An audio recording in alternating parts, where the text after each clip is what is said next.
Título 10. Das citações e intimações. Capítulo 1. Das citações. Artigo 351. A citação inicial far-se-á por mandado, quando o réu estiver no território sujeito à jurisdição do juiz que a houver ordenado. Artigo 352. O mandado de citação indicará 1. O nome do juiz. 2. O nome do querelante nas ações iniciadas por queixa. 3. O nome do réu ou, se for desconhecido, os seus sinais característicos. 4. A residência do réu, se for conhecida. 5. O fim para que é feita a citação. 6. O juiz e o lugar, o dia e a hora em que o réu deverá comparecer. 7. A subscrição do escrivão e a rúbrica do juiz. Artigo 353. Quando o réu estiver fora do território da jurisdição do juiz processante, será citado mediante precatória. Artigo 354. A precatória indicará 1. O juiz deprecado e o juiz deprecante. 2. A sede da jurisdição de um e de outro. 3. O fim para que é feita a citação, com todas as especificações. 4. O juiz do lugar, o dia e a hora em que o réu deverá comparecer. Artigo 355. A precatória será devolvida ao juiz deprecante, independentemente de translado, depois de lançado cumpra-se, e de feita a citação por mandado do juiz deprecado. Parágrafo 1º. Verificado que o réu se encontra em território sujeito à jurisdição de outro juiz, a este remeterá ao juiz deprecado os autos para a efetivação da diligência, desde que haja tempo para fazer-se a citação. Parágrafo 2º. Certificado pelo oficial de justiça que o réu se oculta para não ser citado, a precatória será imediatamente devolvida para o fim previsto no artigo 362. Artigo 356. Se houver urgência, a precatória, que conterá, em resumo, os requisitos enumerados no artigo 354, poderá ser expedida por via telegráfica, depois de reconhecida a firma do juiz, o que a estação expedidora mencionará. Artigo 357. São requisitos da citação por mandado. Primeiro, leitura do mandado ao citando pelo oficial e entrega da contrafé, na qual se mencionarão dia e hora da citação. 2. Declaração do oficial, na certidão, da entrega da contrafé e sua aceitação ou recusa. Artigo 358. A citação do militar far-se-á por intermédio do chefe do respectivo serviço.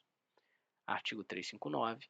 O dia designado para funcionário público comparecer em juízo, como acusado, será notificado assim a ele como ao chefe de sua repartição. Artigo 360. Se o réu estiver preso, será pessoalmente citado. Artigo 361. Se o réu não for encontrado, será citado por edital, com prazo de 15 dias. Artigo 362.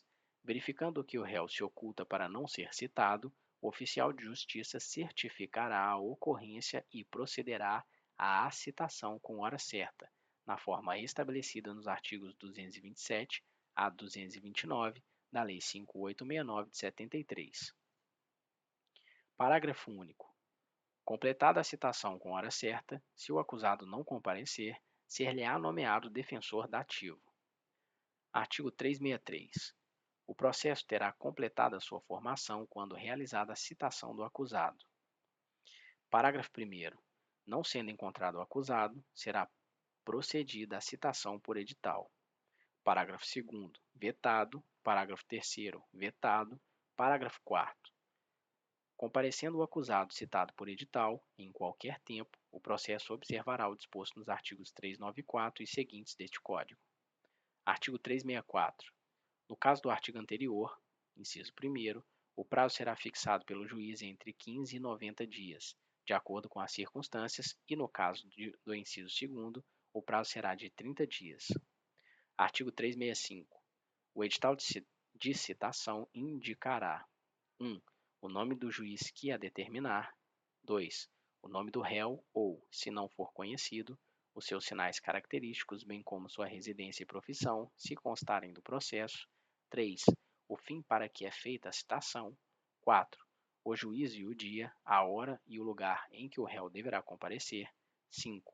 O prazo, que será contado do dia da publicação do edital na imprensa. se houver, ou da sua afixação. Parágrafo único. O edital será afixado à porta do edifício onde funcionar o juízo e será publicado pela imprensa onde houver, devendo a afixação ser certificada pelo oficial que a tiver feito e a publicação provada por exemplar do jornal ou certidão do escrivão, da qual conste a página do jornal com a data da publicação. Artigo 366.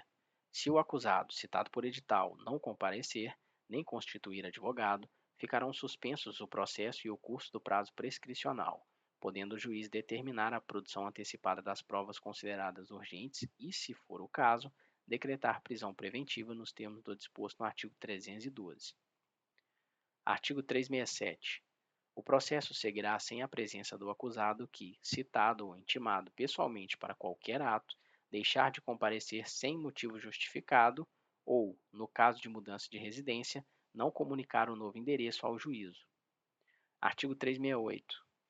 Estando o acusado no estrangeiro, em lugar sabido, será citado mediante carta rogatória, suspendendo-se o curso do prazo de prescrição até o seu cumprimento.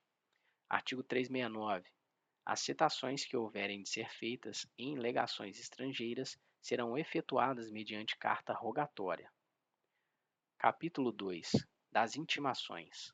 Artigo 370. Nas intimações dos acusados, das testemunhas e demais pessoas que devam tomar conhecimento de qualquer ato, será observado, no que for aplicável, o disposto no capítulo anterior. Parágrafo 1º. A intimação do defensor constituído, do advogado do querelante e do assistente far-se-á por publicação no órgão incumbido da publicidade dos atos judiciais da comarca, incluindo, sob pena de nulidade, o nome do acusado.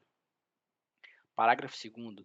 Caso não haja órgão de publicação dos atos judiciais na comarca, a intimação far-se-á diretamente pelo escrivão, por mandado, ou via postal com comprovante de recebimento, ou por qualquer outro meio idôneo.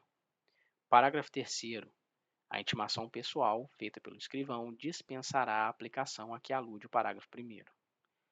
Parágrafo 4º. A intimação do Ministério Público e do defensor nomeado será pessoal.